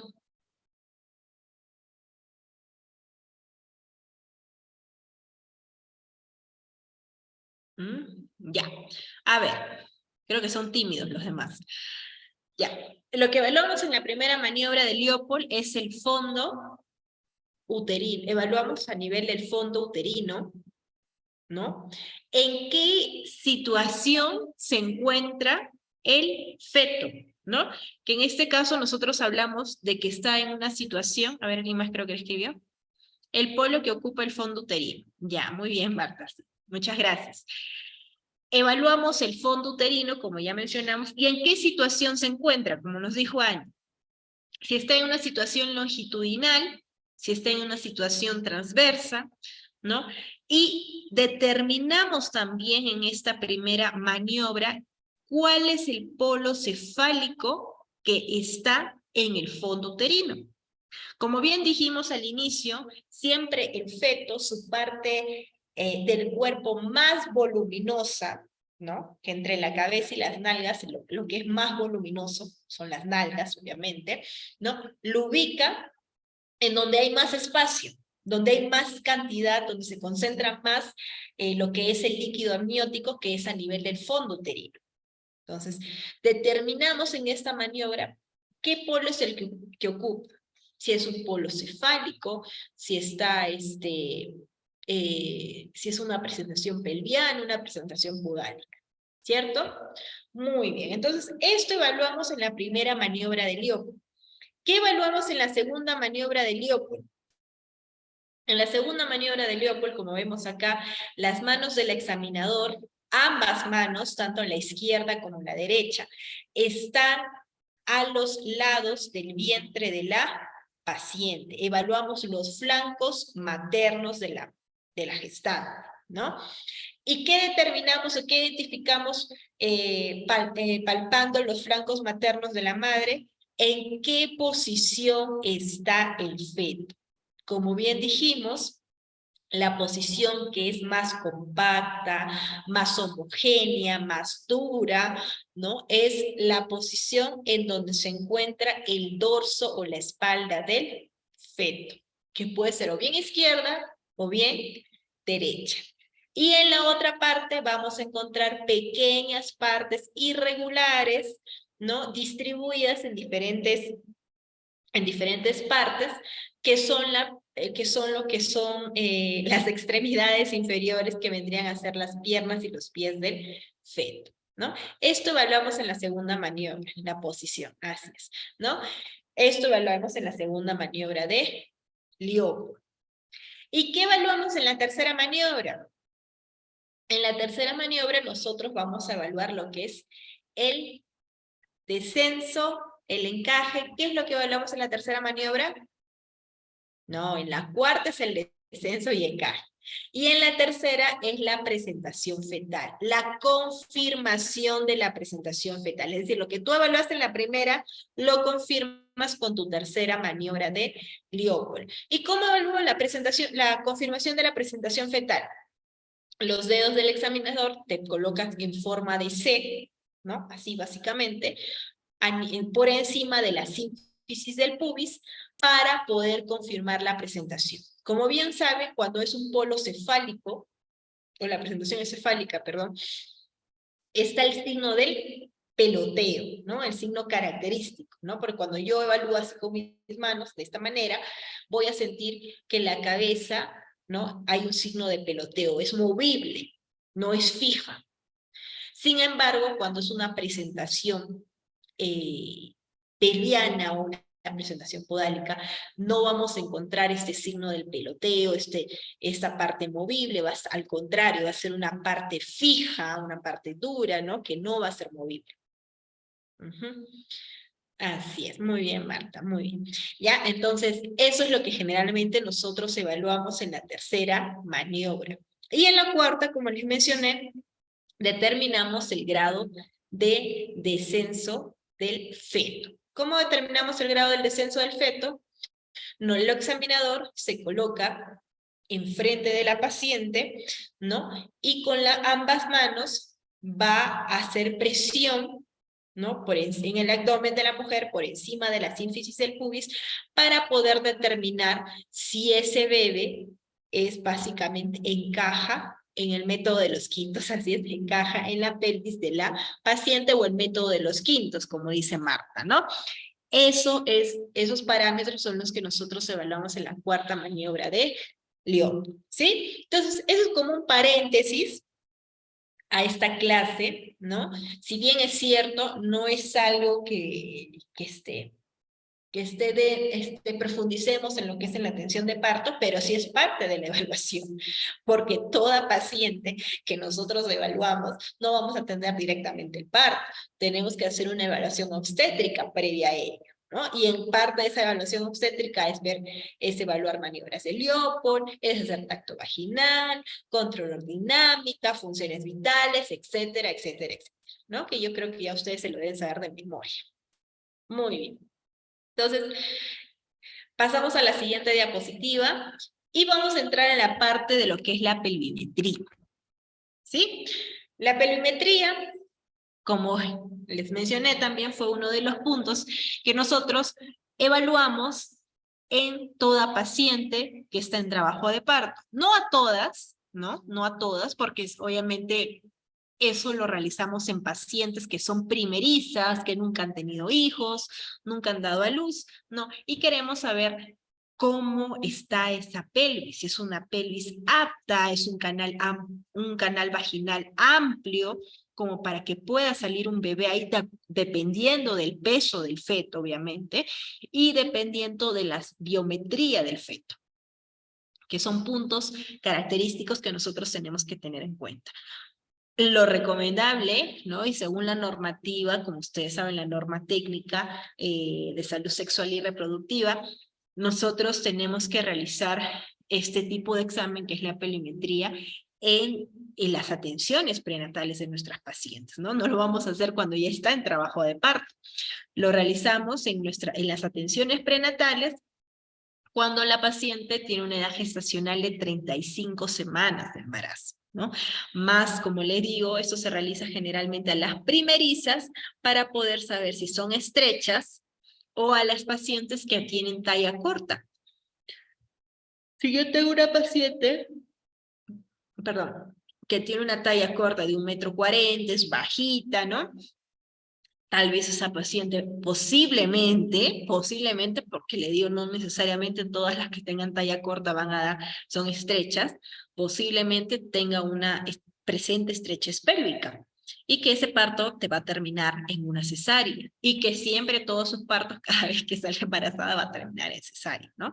Entonces, la pelvimetría es un punto más a evaluar en todo lo que es el proceso de atención de parto o en trabajo de parto en nuestras gestantes. Entonces, ¿qué es lo que generalmente nosotros vamos a ver aquí?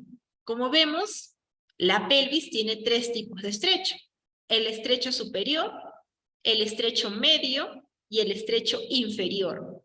Pregunta: ¿en cuál de los 3 estrechos se ubican las espinas ciáticas? ¿En cuál de los 3 estrechos? ¿En el estrecho superior, el estrecho medio o el estrecho inferior? A ver, si alguien sabe, vamos a ver. En el estrecho medio, muy bien, Angie, muchas gracias. Así es, las espinas ciáticas se ubican en el estrecho medio de la pelvis, ¿no? Y ahí justamente es cuando hacemos lo que es la evaluación que justo mencionó Marta, que vemos la presentación, ¿no? El descenso de la presentación con los quintos, con los planos de Lee, los planos de Hodge, etcétera, que ya sabemos por conocimiento. Entonces, ¿qué es lo que vamos a ver acá? Por ejemplo, en lo que es la parte de los estrechos superior, vamos a encontrar lo que es el conjugado diagonal y el conjugado obstétrico. ¿Cuánto mide el conjugado diagonal? Mide 12 centímetros. ¿Sí? Y el conjugado obstétrico es el que básicamente va a ser el conjugado diagonal menos 1,5 sería la medida del conjugado obstétrico, que estaríamos hablando de una medida de 10,5 centímetros. Cuando nosotros decimos que es una pelvis estrecha, si nos enfocamos en lo que es el conjugado obstétrico, cuando tiene una medida menor a 10, decimos que esa pelvis es estrecha. Y en el conjugado diagonal, cuando tiene una medida menor a 11,5. Indicamos también que en ese caso sería siendo esta paciente una estrechez pélvica. ¿Qué otros diámetros generalmente vemos? Acá, por ejemplo, en el estrecho medio, vemos el diámetro interespinoso o el diámetro biciático, que mide unos 10,5 centímetros. Vemos también lo que es el diámetro biciático, que mide menos de 9 centímetros, perdón, y el bisquiático, que mide 11 centímetros.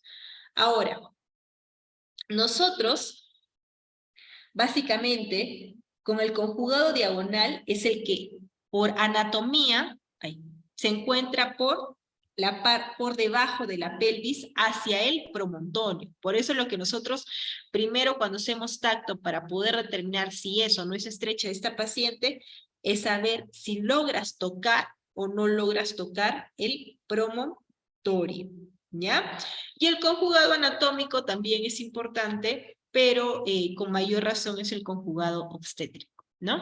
Que es lo que nosotros generalmente evaluamos cuando hacemos este examen de perimetría a nuestros pacientes.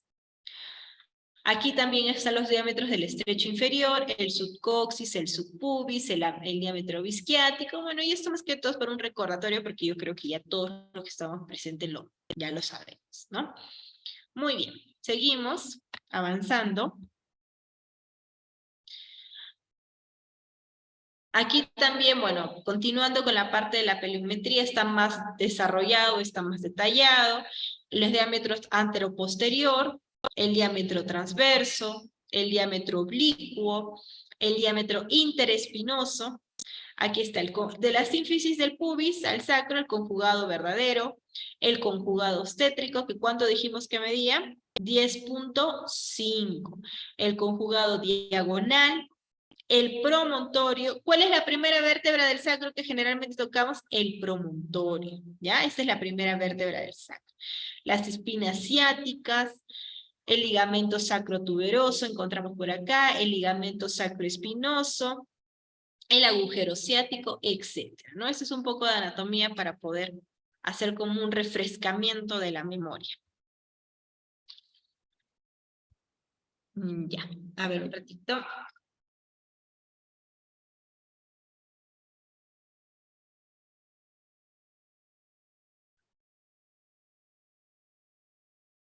Un ratito, si no se me va a apagar la computadora.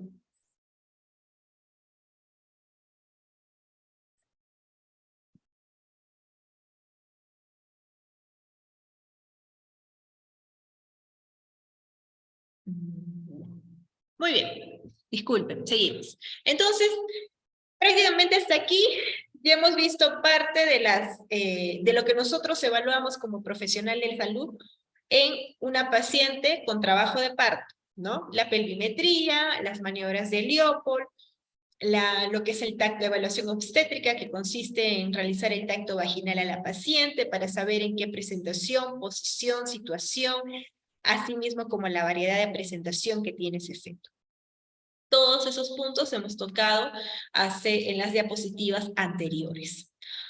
Ahora vamos a hablar acerca de lo que es el mecanismo del parto, ¿no? Como mencioné al inicio, el mecanismo del parto está lo que es el famoso ADRERE, las siglas ADRERE, ¿no? ¿Y qué cosa es ADRERE, no? Yo nunca he escuchado, nunca me han hablado de eso, ¿qué significa?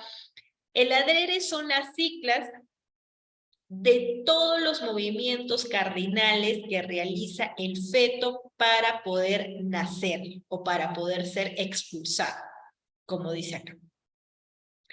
¿Qué es la A de ADRERE? Es la acomodación y orientación hacia el estrecho superior. La D es de descenso y encaje. La letra E significa extensión, ¿no? ADRERE. La R significa rotación interna, el otro significa rotación externa y expulsión, ¿no? Y bueno, de todas maneras lo vamos a ver ahora, y mencionando en qué consiste cada movimiento cardinal que realiza el feto. Como bien sabemos, dentro de lo que es el mecanismo del parto va a haber un encajamiento, en donde va a haber un descenso, y por último va a haber una expulsión. En lo que es el encajamiento, vamos a ver lo que es la parte donde el feto se va a hacer un proceso de flexión del mentón, se va a orientar hacia el canal vaginal, y asimismo, si hablamos de la parte anormal o la parte distóxica, puede presentarse lo que es un asinclitismo. En el descenso fetal va a haber una rotación interna primero y posterior a ello va a haber una rotación externa, cuando ya se da en un periodo de expulsión. como el desprendimiento de los hombros, que nace primero, se desprende primero el hombro anterior y luego el hombro posterior, para, como último paso, darse lo que es el nacimiento del producto. ¿Sí? Eso es lo que nosotros vamos a realizar en lo que es referente al mecanismo del parto. A ver, seguimos.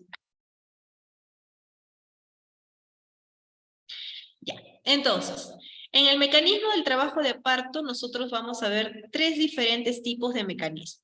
El mecanismo del parto de la cabeza, cuál es todo ese procedimiento que la cabeza va a realizar para rotar, en qué variedad, en qué posición va a estar, en qué variedades va a rotar la cabeza, el mecanismo de parto de los hombros y el mecanismo de parto del resto del cuerpo.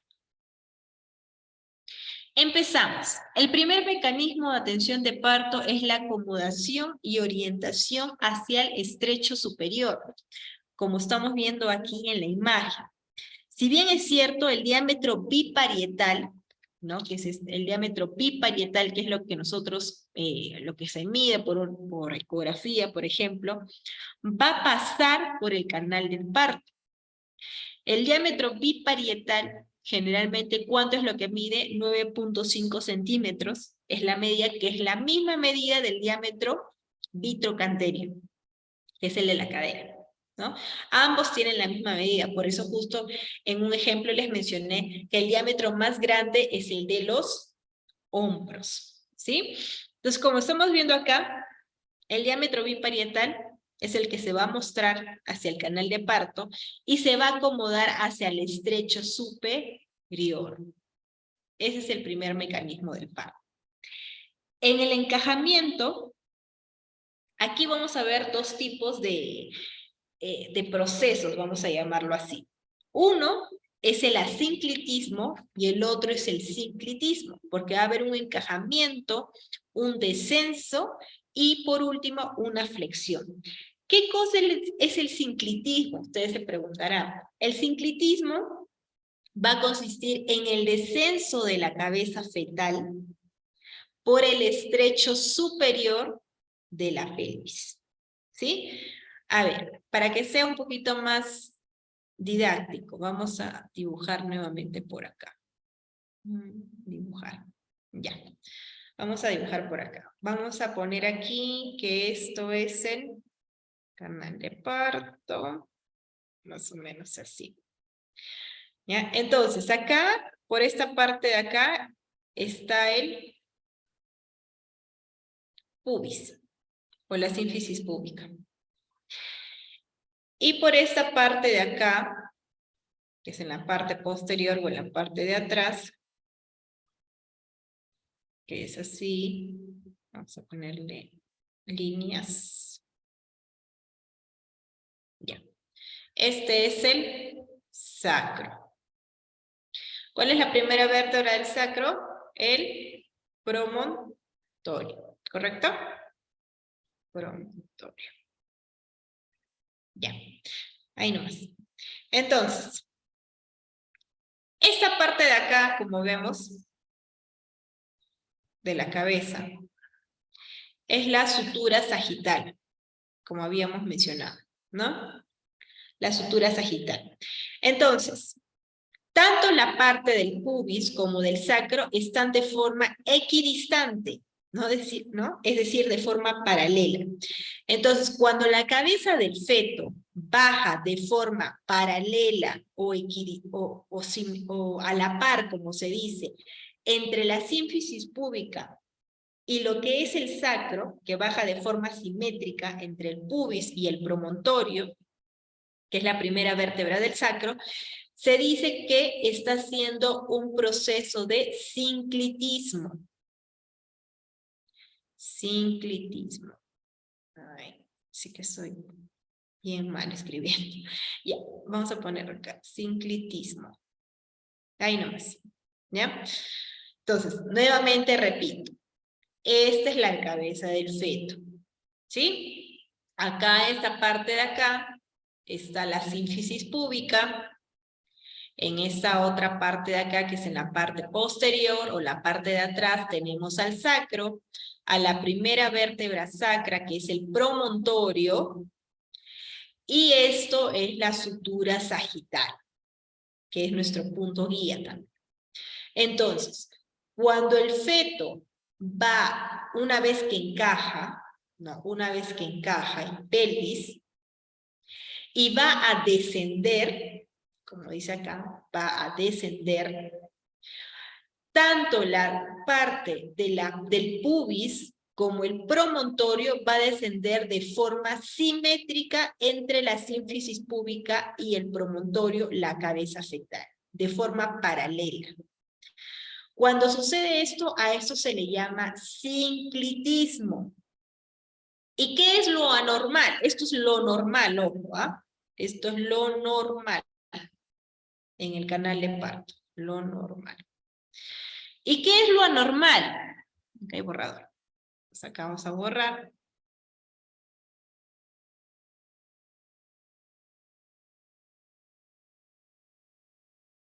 Ya.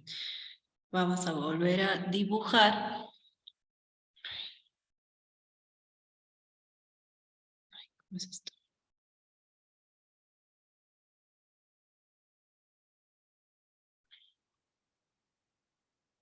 Ay, no. A ver. Un ratito, creo que no. Ah, ya que estás. Ya, ¿qué es lo normal? Vamos a dibujar nuevamente la cabeza del feto. Igual esta parte de acá, como dijimos, acá está el pubis. Ya, este es el pubis.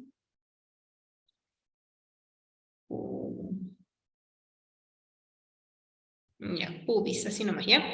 Y esta parte posterior es el sacro. Acá está la primera vértebra, que es el promontorio. Y la sutura sagital está para esta parte de acá.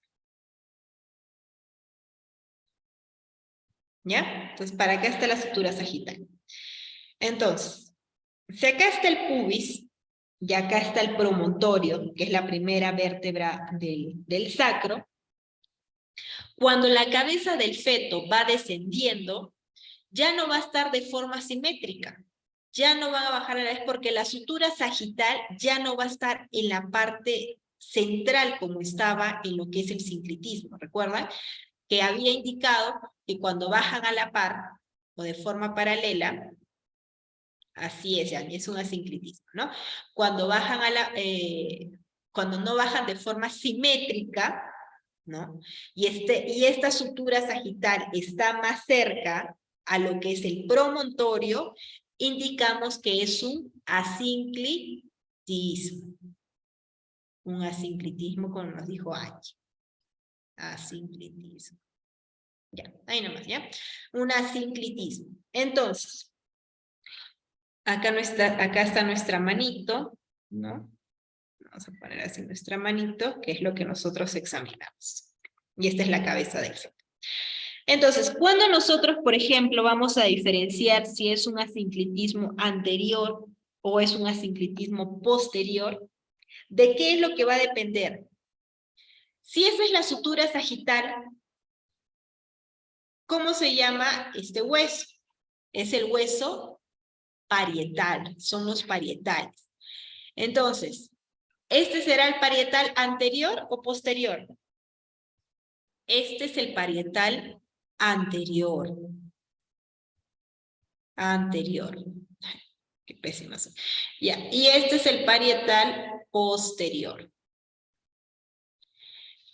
Entonces, si nos basamos en este ejemplo, que nuestra sutura sagital está más cerca a la primera vértebra sacra, que es el promontorio, y está lejos o equidistante de la sínfisis del pubis, decimos de que este asinclitismo es anterior, porque está en el hueso parietal anterior.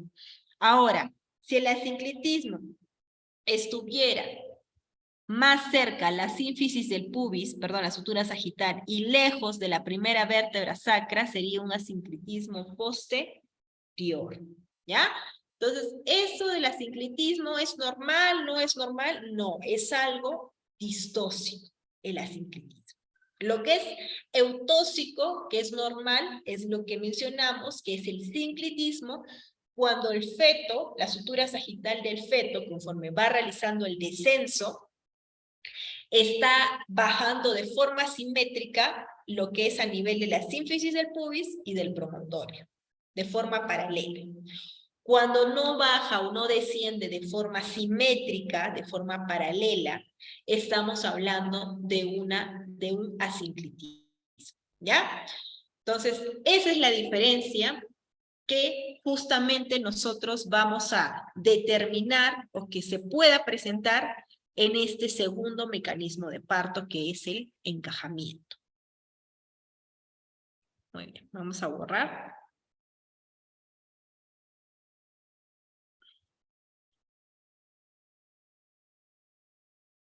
Ya. Entonces seguimos. Seguimos avanzando.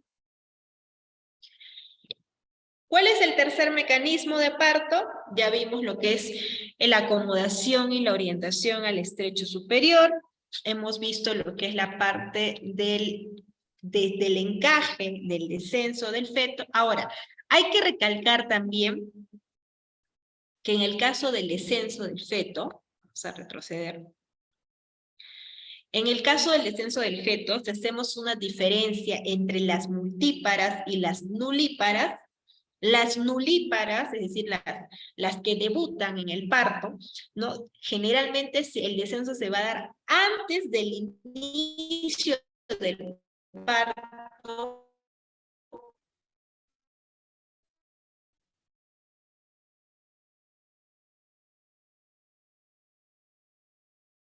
Que se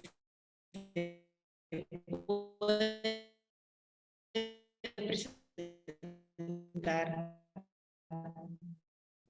lo que es el descenso o hasta el inicio de la segunda etapa del parto. Es cuando el descenso suele ir con el encajamiento. Es decir, encaja y desciende. En el caso de las múltiples. El descenso del feto se puede producir por diversos factores.